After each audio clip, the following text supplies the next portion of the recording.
for which I call upon the House and the nation.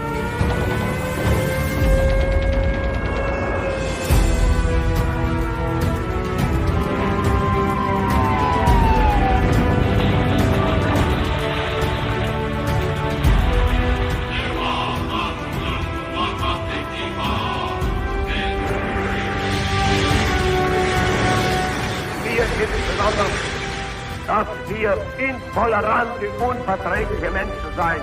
Wir wollten sagen nicht.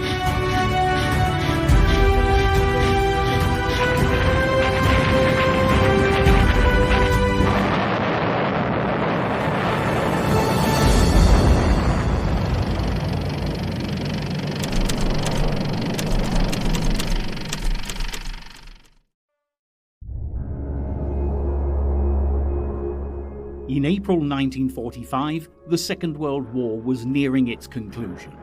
In Europe, Allied armies were driving ever further into Nazi Germany from the east and west, and victory was quite literally within their sights.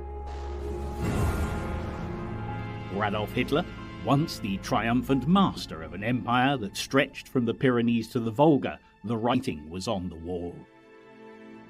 Now a Berlin recluse in his underground bunker, surrounded by only his most loyal supporters, the Führer's every word still meant life or death for the German people and the millions of foreign slave labourers and concentration camp inmates in Nazi captivity.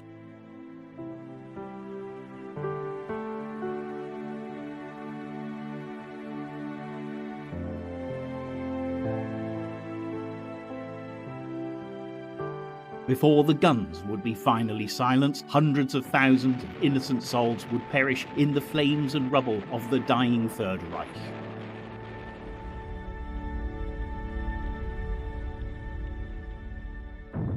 On the opposite side of the world, Hitler's Axis partner, Imperial Japan, had been left reeling by the Americans fighting out in the Pacific theatre of war.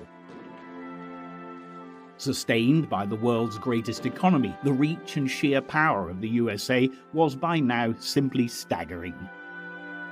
Huge amphibious armies, protected by massive naval forces, were leapfrogging across the Pacific ever closer to Japan, and giant B-29 bombers were raining fire and high explosives onto its cities. In the waters around Japan, American submarines had almost run out of ships to sink, and in the meantime, the Japanese population, some 90 million strong, faced economic collapse and starvation. In the Far East, British troops had recaptured Burma from the Japanese, who'd been in occupation since 1942. Back in London, Prime Minister Churchill was receiving equally encouraging news from the fighting on all fronts.